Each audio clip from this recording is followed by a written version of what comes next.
Hi. So ஒரு bro கேட்டிருந்தாரு, உங்கள் டைரியை ரெஃபரன்ஸ் காட்ட முடியுமான்னு. சி அவர் கேட்டு 1 மாதம் ஆயிடுச்சு. பட் நான் இப்போ தான் வீடியோ போடுறேன். ஃபர்ஸ்ட் ஆஃப் ஆல் அவருக்கு ஒரு சாரி கேட்டுக்கிறேன். எப்படின்னா அவர் கேட்டு 1 மந்த்துக்கிட்ட ஆயிடுச்சு. நான் இப்போ தான் வீடியோவே போடுறேன். Sorry bro. ஸோ இதுக்கு நடுவில் கொஞ்சம் டைம் ஆயிடுச்சு. பட் ஓகே, நான் இப்போ தான் பண்ணியிருக்கிறேன். கொஞ்சம் அக்செப்ட் பண்ணிக்கோங்க. ஸோ ஃபர்ஸ்ட் ஆஃப் ஆல் நான் இதுக்கு முன்னாடி ஒரு வீடியோ போட்டிருப்பேன். அதை நீங்கள் பார்த்துட்டு வந்தீங்கன்னா யூஸ்ஃபுல்லாக இருக்கும். நான் 4 இயர்ஸாக நான் எழுதுனேன்னு சொல்லிட்டு ஜேர்னி போட்டிருப்பேன். பட்டு அதில் நான் எப்படி எழுதியிருப்பேன்னு நான் சொல்லியிருக்க மாட்டேன். ஸோ இந்த வீடியோவில் நம்ம அதை தான் பார்க்க போகிறோம். நான் எப்படி ஸ்டார்ட் பண்ணேன் அப்படிங்கிறத நான் ஃபுல்லு தெளிவாக சொல்கிறேன். ஸோ ஒரு ப்ரோ ரெஃபரன்ஸும் கேட்டிருந்தாரு. ஸோ அவருக்காகவும் நான் எப்படி உள்ளே போட்டிருந்தேன்னு காட்டுறேன். ஸோ ஃபர்ஸ்ட் ஆஃப் ஆல் நான் எழுதி ஸ்டார்ட் பண்ணதை நான் உங்களுக்கு சொல்கிறேன். ஸோ ஃபஸ்ட்டு நான் ஸ்டார்ட் பண்ணது என்னமோ என்னோடய காலேஜ் நோட்டில் தான். காலேஜ் நோட்டில் தான் எப்படி எழுதுனே தெரியாமல் எழுதிட்டு இருந்தேன். ஸோ ஃபர்ஸ்ட் ஆஃப் ஆல் நான் என்னோடய டேட்டு போட்டு உங்களுக்கு தலைகீழாக்க இருக்குன்னு நினைக்கிறேன். ஸோ நான் ஒரு ஃபோட்டோ போடுறேன், அதை பாருங்கள். ஸோ இந்த மாதிரி ஃபோட்டோவில் தான் நான் எப்போ ஸ்டார்ட் பண்ணேன்னா 2022 எண்டில் ஸ்டார்ட் பண்ணியிருப்பேன். எண்டில் ஓகே நம்ம நியூவாக ஸ்டார்ட் பண்ணலாம்னு சொல்லிட்டு நியூ லைஃப் நியூ பிகினிங் சொல்லிட்டு ஸ்டார்ட் பண்ணேன். ஸோ எண்டில் ஸ்டார்ட் பண்ணதான் அப்புறம் 2023 ஸ்டார்ட் பண்ணேன். இந்த நோட்டில் தான் ஃபியூ பேஜஸ் எழுதிட்டு இருந்தேன். ஸோ இந்த நோட்டை ரீசெண்டாக ஒரு எங்கள் ஊரில் ஒரு அண்ணன் பார்த்தாங்க. நான் சொல்லியிருப்பேன் இதுக்கு முன்னாடி. ஸோ அவங்க தான் எனக்கு கோடிங்குமே சொல்லிக் கொடுத்தாங்க. அவங்க தான் எனக்கு இந்த நோட்டுமே கொடுத்தாங்க. நான் இந்த நோட்டில் தான் நான் கோடிங் கற்றுக்கலாம் சொல்லிட்டு எழுதிட்டு இருக்கிறப்போ சடனாக அவங்க வாங்கி பார்த்தாங்க. பார்த்துட்டு என்னடா நோட்டுன்னு சொல்லிட்டு நான் இந்த மாதிரி எழுதிட்டு இருக்கிறத பார்த்து நல்லா இருக்குன்னு சொல்லிட்டு அவங்க தான் எனக்கு ஹெல்ப் பண்ணாங்க. சரி ஓகே அப்படி சொல்லிட்டு எனக்கு பர்சனலாக 2023 அந்த பழைய டைரி தான், பட் இருந்தாலும் அப்போ கொடுத்தாங்க இது. ஸோ நான் அதை எடுத்து எழுத ஸ்டார்ட் பண்ணேன். ஸோ அப்போ தான் இந்த டைரியை ஸ்டார்ட் பண்ணேன். ஸோ எனக்கு ஒரு ரெஃபரன்ஸே இல்லை. ஏதோ கடமைக்கு எழுதுவோம் அப்படி சொல்லிட்டு ஏதோ எனக்கு மைண்டில் தோன்றதை ஃபுல்லாகவே அந்த இதில் எழுதி வச்சுட்டு இருந்தேன். பட் அப்போ தான் அவர் வந்துட்டு இந்த டைரியை கொடுத்து எழுத சொன்னார். ஸோ அப்போ எனக்கு கன்ஃபியூஷனாக இருந்தது, எப்படி ஸ்டார்ட் பண்ணுறது, எப்படி எழுதுன்னே தெரியல. சரி ஓகே நம்ம தான் சும்மா எழுதுவோன்ட்டு நான் என்ன பண்ணிட்டேன்னா சும்மா ஒரு பேஜை போட்டு என்ன எழுதுறேன்னே தெரியாமல் கண்ணாமணிக்க டேட்டு போட்டு ஃபஸ்ட் பேஜில் எப்படி கொடுத்துருப்பாங்க. அப்புறம் நான் சும்மா எழுத ஆரம்பிச்சிட்டேன். எனக்கு தெரிஞ்சதை இப்படி கண்ணாமணிக்க கசன்னு எழுதி வச்சுருப்பேன். இந்த மாதிரி கச. ஸோ இந்த மாதிரி நான் எழுதி வைக்கல. கரெக்டாக டைம் அது டேட் அது ஒரு நாளைக்கு 1 பேஜ் வரும், ஒரு நாளைக்கு 4 பேஜ் வரும், ஒரு நாளைக்கு எத்தனை பேஜ்னே வராது. ஒரு நாளைக்கு 4-5 பேஜ்னு எடுத்துகிட்டு போவோம். ஒரு நாளைக்கு 1 பேஜ், ஒரு நாளைக்கு 4-5 பேஜ், ஒரு நாளைக்கு 1 பேஜ், இப்படி தான் எடுத்து போயிட்டு இருந்துச்சு. சரி ஓகே அப்படி சொல்லிட்டு இந்த இது சடனாக சீக்கிரமாக காலி ஆயிடுச்சு. ஸோ கண்டினியூ சொல்லிட்டு இந்த இடத்துல முடிச்சிட்டேன். கண்டினியூ சொல்லி முடிச்சுட்டு இந்த டைரியை நான் சீக்கிரமாகவே எழுதி முடிச்சிட்டேன். எப்போ முடித்தேன்னா 6வது மாதத்துலேயே இந்த டைரி எழுதி முடிச்சிட்டேன். ஸோ 6வது மாதத்தை எழுதி முடிச்சுன்னு எனக்கு சடனாக என்ன பண்ணனே தெரில. சரி ஓகே நியூவாக வாங்கலாம் சொல்லிட்டு ஒரு நியூவாக இன்னொரு டைரி வாங்கினேன். ஸோ இதுவும் ஒரு மினிமலாக வாங்கிட்டேன். இது வாங்கினேனையும் இதையுமே அடுத்து காலி ஆயிடுச்சு. இந்த டைரியுமே டப்பன்னு எழுதி அடுத்து இதுவும் காலி ஆயிடுச்சு. இந்த டைரியும் வாங்கி இதுவுமே காலி ஆயிடுச்சு. அடுத்து என்ன பண்ணணும்னு தெரியல. ஸோ இதுவும் காலியானோடனையும் இதுவுமே காலி ஆயிடுச்சு. இந்த நோட்டு காலியானோடனையும் அகைன் என்ன பண்ணிட்டேன், என்னடா இது இப்படி வாங்கினது எல்லாமே சீக்கிரமாக காலி ஆகிட்டே போகுதே சொல்லிட்டு சரி ஓகே நம்ம பர்சனலாக இன்னும் ஒரு நல்ல டைரியை வாங்கலாம்னு சொல்லிட்டு என்னோட டைரி வாங்கினேன். ஸோ அந்த டைரியை நான் நல்லா எழுதி முடிச்சிட்டேன். ஸோ அதை எடுத்து வரல, நான் உள்ள வச்சுருக்கேன். பட்டு அதுக்கப்புறம் 2025 ஒரு டைரி வாங்கினேன். ஸோ அந்த டைரி நான் உள்ள வச்சிட்டேன். நான் இப்போ இன்னொரு டைரியை நான் காட்டுறேன். ஸோ இந்த டைரியில் நான் பாதியில் தான் ஸ்டார்ட் பண்ணியிருப்பேன். இந்த டைரியில் என்ன பண்ணேன்னா அந்த இதில் பாதியிலே மாதத்தோடு முடிஞ்சிருச்சு. இதில் ஜூனில் ஸ்டார்ட் பண்ணியிருப்பேன். ஸோ ஜூனில் ஸ்டார்ட் பண்ணி எழுத ஸ்டார்ட் பண்ணேன். ஜூனில் ஸ்டார்ட் பண்ணி அப்படியே போச்சு. அப்படியே ஃபுல் வரைக்கும் எழுதி முடிச்சிட்டேன். ஸோ அப்புறம் 2026 அப்படிங்கிறதே நான் இதில் தான் ஸ்டார்ட் பண்ணியிருக்கேன். நான் கொஞ்சம் டிஃப்ரெண்ட்டாக எழுதினேன். ஏன் அப்படின்னா 2025 வந்துட்டு ஜூனில் ஸ்டார்ட் பண்ணி அந்த ஃபுல்லாக முடிச்சிட்டேன். பட் இதில் கொஞ்சம் பேலன்ஸ் இருக்குல்ல ஜனவரிலேருந்து மே வரைக்கும். ஸோ அதை 2026 நான் இதை ஸ்டார்ட் பண்ணிடுவேன்.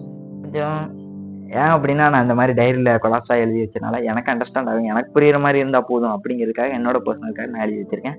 ஸோ அதனால் நான் இந்த மாதிரி எழுதி வச்சுட்டு ஒரு ப்ரோ சாம்பிள் காட்ட சொன்னார். நான் என்ன பண்ணியிருக்கேன்னா சாம்பிளுக்காக ஒரு பேஜ் காட்டுறேன். ஆல்ரெடி ஜனவரி கம்ப்ளீட் ஆகிடுச்சு, பிப்ரவரி கம்ப்ளீட் ஆகிடுச்சு. நான் ஒரு பேஜை காட்டுறேன். மார்ச் மாதம் ஒன்று காட்டுறேன். மார்ச் மாதம் நான் இதை காட்டுறதை விட நான் ஒரு ஃபோட்டோவாக காட்டுறேன். நீங்கள் அதை பாருங்கள், அந்த வீடியோ போடுறேன், நீங்கள் பார்த்து பாருங்கள். ஸோ ஃபர்ஸ்ட் ஆஃப் ஆல் அந்த இதில் வந்துட்டு goal priority, to do list, date, இந்த ஆக்ஷன் பிளான் சொல்லிட்டு ஒன்று இருக்கும். ஸோ இதில் நான் என்ன பண்ணுவேன்னா, லைக் இன்னைக்குள்ளதை இம்பார்ட்டண்டான இதை மட்டும் நான் எழுதிடுவேன். சரி, இந்த ஒரே ஒரு இதை மட்டும் பாருங்க ரெஃபரன்ஸ்க்கு. ஸோ இந்த மாதிரி கசகசன்னு எழுதி வச்சுருப்பேன். ஸோ இந்த மாதிரி நான் என்ன பண்ணுவேன்னா, டே 1ல் இன்றைக்கி எது இம்பார்ட்டண்டான விஷயமோ அதை நான் எழுதி வச்சுருவேன். எந்த விஷயம் இம்பார்ட்டண்டானோ அதை மெயின் பிளானாக எழுதிட்டு அண்டு இன்றைக்கி என்ன பண்ணேன் அப்படிங்கிறத நான் மெயினாக எழுதி வச்சுருவேன். மேக்ஸிமம் நான் டெய்லி ஓடுறனால என்னோடய டைமிங்கை தான் நான் எழுதி வைப்பேன். டெய்லி எவ்வளோ ரன்னிங் ஓடுறேன், எவ்வளோ டைமிங் வந்திருக்கேன், ஸோ நான் கம்பேரிட்டு நான் இன்றைக்கி என்ன வின் பண்ணியிருக்கேன். ஸோ இந்த மாதிரி என்னோடய டேயில் எது இம்பார்ட்டண்டான விஷயமோ அதை தான் நான் அந்த மாதிரி மெயினில் எழுதுவேன். ஸோ உள்ளே போகையில் பேஜ் மாதிரி இருக்கும், சும்மா நம்ம நார்மலாக எழுதுகிற டைரி மாதிரி தான். ஸோ இந்த மாதிரிலாம் நான் பேசாமல் எழுத ஆரம்பிச்சிடுவேன். என்ன எழுதுறேன்னா, நான் பேசாமல் எனக்கு தோன்றதா லைக்கு இன்றைக்கி டேயில் என்ன பண்ணோம் அப்படிங்கிறத மெயினாக எழுதுவேன். இன்றைக்கி டேயில் என்ன ஒர்க் பண்ணேன் அப்படிங்கிறத நான் ஃபுல்லாக எழுதிட்டு அதுக்கப்புறம் தான் சரி என்ன பண்ணலாம் அப்படிங்கிறத எழுதுவேன். அண்டு இதில் ஒரு பெனிஃபிட் என்ன பண்ணுவேன்னா, நாளைக்கு பண்ண வேண்டிய விஷயத்த இன்றைக்கி எழுதுவேன். ஸோ நாளைக்கு பண்ண என்ன புரியலன்னு கேட்டேன்னா, நான் சொல்கிறேன் என்னென்னா, நாளைக்கு என்ன டாஸ்க் பண்ணணுமோ அதையுமே இன்றைக்கி எழுதுவேன். ஏன் அப்படின்னா, நம்ம நாளைக்குள்ள டாஸ்க்கை எடுத்து என்ன பண்ணுறேன்னே தெரியாமல் நாளைக்குள்ளே ஒர்க்குக்கு நாளைக்குனா அந்த டேவை டிபெண்ட் பண்ணியிருப்போம். பட் அந்த டேவை முன்னாடி நாளே நம்ம பண்ணி வச்சிட்டோன்னா, ஸோ முன்னாடி நாளைக்கு என்ன ஒர்க் பண்ணுமோ அந்த ஒர்க்கை நம்ம பண்ண ஆரம்பிச்சிடும். நம்ம எப்பவுமே பிஸியாக இருந்தால் தான் லைக் ஒர்க் ஆனது போயிட்டே இருக்கும். ஸோ அதனால் நான் முன்னாடி எழுதி வச்சுன்னா எனக்கு யூஸ்ஃபுல்லாக இருக்கும். ஸோ இந்த மாதிரி நிறைய இடத்துல எனக்கு யூஸ்ஃபுல்லாக இருக்குது. நான் என்ன டைமிங் ஓடி இருக்கிறேன், எவ்வளோ இம்ப்ரூவ் ஆகியிருக்கேன், என்ன பண்ணிகிட்டு இருந்தேன், என்ன ஆகியிருக்கேன், இந்த மாதிரி நிறைய விஷயத்துக்கு எனக்கு யூஸ்ஃபுல்லாகவே இருந்திருக்கு. என்னோட ரைட்டிங் ஸ்கில்லாக இருக்கட்டும், என்னோட கம்யூனிகேட்டிவ் ஸ்கில்லாக இருக்கட்டும், ஸோ நிறைய விஷயத்தில் இது எனக்கு யூஸ்ஃபுல்லாக இருக்குது. ஸோ இதுக்கு மேலே இதை சொல்கிறதுக்கு எதுவும் இல்லை, அவ்வளோதான். முடிஞ்ச அளவுக்கு இதில் இந்த பேஜஸ் தான் இருக்கும். ஸோ இந்த பேஜஸ்லாம் ஒன்றா நீங்கள் கோல் இன்றைக்குள்ள இந்த இயர் இந்த மந்தோட கோல் என்ன ஒன்று செட் பண்ணி வச்சுருப்பீங்க. லைக் நான் இவ்வளோ ஃபேட்டு வெயிட் லாஸ் பண்ணணும்னா வெயிட் லாஸாக இருக்கட்டும், நான் ஸ்டார்ட் பண்ணேன்னா நான் இவ்வளோ பேஜ் எழுதணும்னா, ஸோ இந்த மாதிரி ஒவ்வொரு இதுக்கும் ஒவ்வொரு கோல்ஸ் இருக்கும். அந்த மாதிரி எழுதி வச்சுக்கோங்க. அந்த டு டூ லிஸ்ட்டு என்னென்ன பண்ணணும் அப்படிங்கிறத எழுதி வச்சு டிக் பண்ணிட்டு வாங்க. அண்டு நிறைய என்னென்ன பண்ண போகிறோம் அப்படிங்கிறத நான் இந்த மாதிரி என்னோட பர்சனல் என்னோட ஒப்பீனியனில் நான் எப்படி எழுதியிருக்கேன். ஸோ என்னோட ஒப்பீனியன் சொல்கிறேன், அதே மாதிரி நீங்களும் பண்ணுங்க அப்படிங்கிற மாதிரி சொல்ல மாட்டேன். உங்களுக்கு எப்படி ஒர்க் ஆகுதோ அந்த மாதிரி பண்ணுங்க. ஸோ நிறைய ஜேர்னலிங் இந்த புக்ஸ் எல்லாமே வந்துருச்சு. நிறைய பேர் இதை வாங்கி 1000 ரூபி இந்த மாதிரி வெளியில் நிறைய இதுக்கு ஹேபிட் ட்ராக்கர் சொல்லிட்டு நிறைய இதெல்லாம் சேல் பண்ணுறாங்க. பட் எனக்கு அந்த இடத்துல காசு வந்துட்டு எனக்கு அஃபோர்டபுளாக இல்லை. ஸோ இந்த மாதிரி மினிமலாக ஒரு வாங்கி வச்சேன்னா என்னோடய இயருக்கு யூஸ்ஃபுல்லாக இருந்துச்சு. ஏன்னா தாட்டியும் தாண்டி லைக் என்னோடய விஷயத்த என்னோட பர்சனல் நிறைய எழுதுவேன். அண்டு லைக் எனக்கு ஒரு ஐடியா என்ன வந்திருக்கு, என்ன அப்படின்னா ஒரு புக் எழுதலாம் அப்படி சொல்லிட்டு. ஸோ நிறைய விஷயங்கள் நிறைய தாட்ஸ் எல்லாம் நிறைய இருந்திருக்கு. ஸோ அதெல்லாம் புக் எழுதலாம்னு தோணியிருக்கேன். ஸோ இதை பற்றி நீங்கள் என்ன நினைக்கிறீங்க மறக்காமல் கீழே கமெண்ட் பண்ணுங்கள். லைக் புக் எழுதலாமா வேண்டாமா அப்படிங்கிறத. அண்டு அவ்வளோதான், இதோட விஷயத்த நான் சொல்லி முடிச்சுக்கிறேன். இதில் சொல்கிற மாதிரி எதுவும் இல்லை. ஸோ அவ்வளோதான். இதில் நீங்கள் முடிஞ்ச அளவுக்கு எப்படி ஸ்டார்ட் பண்ணுவோம், முடிஞ்ச அளவுக்கு கம்மியாகவே ஸ்டார்ட் பண்ணுங்கள். நான் ஒரு ஹேபிட்டு சொல்லிவிட்டு எலாஸ்டிக் ஹேபிட் பற்றி நான் சொல்லியிருப்பேன். ஸோ அதை பாருங்க, நான் எப்படி ஸ்டார்ட் பண்ணேன், ஸோ எப்படி இருக்கும் அப்படிங்கிற ஹேபிட்டை எப்படி ஸ்டார்ட் பண்ணலாம் அப்படிங்கிறத நான் அதில் சொல்லியிருப்பேன். ஸோ அந்த வீடியோ மறக்காமல் பாருங்கள். அது இதுக்கு முன்னாடியே நான் எப்படி டைரி எழுத ஸ்டார்ட் பண்ணேன் அதையும் பாருங்கள். ஸோ அதையும் பார்த்துட்டு நீங்கள் ஸ்டார்ட் பண்ணிடுங்க முடிஞ்ச அளவுக்கு. ஸோ இந்த மாதிரி தான், இது மட்டும் இல்லை, நீங்கள் எதுனாலும் எந்த நோட்னாலும் நம்ம இருக்கிறத வச்சு அட்ஜஸ்ட் பண்ணலாம்.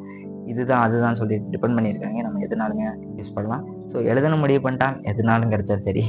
ஸோ எழுத ஸ்டார்ட் பண்ணுங்கள், ரொம்ப யூஸ்ஃபுல்லாக இருக்கும். லைக் உங்களோட ஹெல்த்தாக இருக்கட்டும், ரொட்டீனாக இருக்கட்டும், நீங்கள் லைஃப்பில் இம்ப்ரூவ் பண்ணுறதா இருக்கட்டும், ஒவ்வொரு விஷயத்துக்கும் கண்டிப்பாக யூஸ்ஃபுல்லாக இருக்கும். ஸோ அவ்வளோதான் இந்த வீடியோ. நான் அந்த வீடியோ பிடிச்சிக்கிறேன். ஸோ நெக்ஸ்ட் வீடியோ பார்க்கலாம். சீ டீன்ஸ்.